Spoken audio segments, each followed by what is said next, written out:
জনাব আবু আলম শহীদ খান, প্রশাসনকে দুর্নীতিমুক্ত রাখতে শুদ্ধাচারের মতো বিভিন্ন কার্যক্রম হাতে নেওয়া হয়েছে, এটা আমরা দেখছি। তো কতখানি কাজ হচ্ছে? না, রিপন সাহেব একটু আগে একটা উদাহরণ দিলেন না, একজন শুদ্ধাচার পুরস্কার পেয়েছে, তার 1000 কোটি টাকার সম্পদ গড়ে তুলেছেন, রঙ্গমহল গড়ে তুলেছেন। তাহলে শুদ্ধাচার কৌশল কাজে লাগেনি, এটাই তো প্রমাণিত। সুতরাং ওই শুদ্ধাচার আপনার আরও অন্যান্য কিছু আপনি মুখে বলবেন, কিন্তু আপনার কোনো কমিটমেন্ট থাকবে না, সদিচ্ছা থাকবে না রাজনীতিকদের, এবং যারা গভর্নমেন্ট চালাবেন, যে সরকার, সেই সরকারের কোনো মনিটরিং থাকবে না, এবং সরকার ঠিকমতো এগুলোকে মনিটর করে দুর্নীতি কমানোর ব্যাপারে তাদের যে কাজকর্ম সেটা করবে না। সেখানে ওই শুদ্ধাচার বা অমুক তমুক এইসব আইন কানুন কোনো কিছু দিয়ে কিছু হবে না। বেতন বাড়ানো এটাও ওয়ার্ক করবে না, কারণ আপনি যখন পুরা দেশটা একটা মাৎসান্য হয়, তখন একেবারে নিচ থেকে উপর পর্যন্ত, এবং মস্তক যখন পচে যায়, মানে মাছের যেটা হয় না, মাথা প্রথম পচন ধরে, তো মাথায় যখন পচন ধরে তখন তো আমার গোটা শরীর পচে যাবে। আমাদের তো সেই অবস্থা, সেই অবস্থায় আমরা উপনীত হয়েছিলাম নানান পদ্ধতিতে। তো সেখানে আপনি এই শুদ্ধাচার কৌশল অমুক টুমুক এগুলো শুনতে ভালো লাগে, বাট প্র্যাকটিক্যালি আমাদের রেজাল্ট জিরো, তাই না? আমরা জিরো টলারেন্স দুর্নীতিতে, সেটাও শুনেছি, বাট প্র্যাকটিক্যালি জিরো টলারেন্স বলে কিছু নাই, সারা পৃথিবীতে নাই, থাকার কথা না। এগুলো একটা রিটোরিক, কারণ আপনি 90% একটা থ্রেশহোল্ড করতে পারেন, যে আপনি 90% ক্ষেত্রে আপনি এমন উন্নয়ন করতে চান যেখানে মানুষ সেবা পাবে, সেবার জন্য তাকে কিছু পে করতে হবে না। তারপরে আপনি আরও 2% 1% বাড়াতে সময় নিতে পারেন, এবং এটা টাইম লাগবে।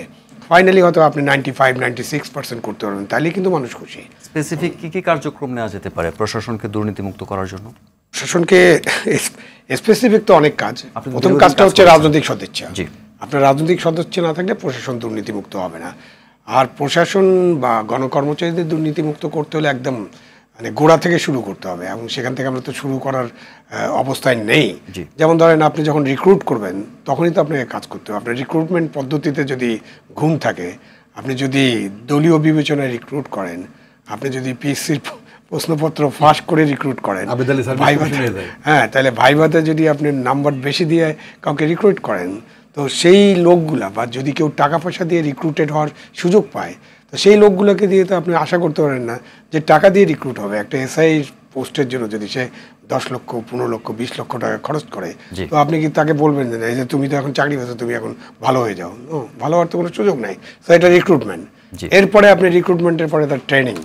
এখন ট্রেনিংয়ে আপনি কী শেখাচ্ছেন? আপনি ভালো ভালো কথা শেখানোর চেষ্টা করতে পারেন, কিন্তু ওটাও কোনো কাজে লাগবে না, বিকজ আপনি আগেই তাকে এমনভাবে রিক্রুটেড করেছেন যে যেখানে কোনো কাজ হবে না।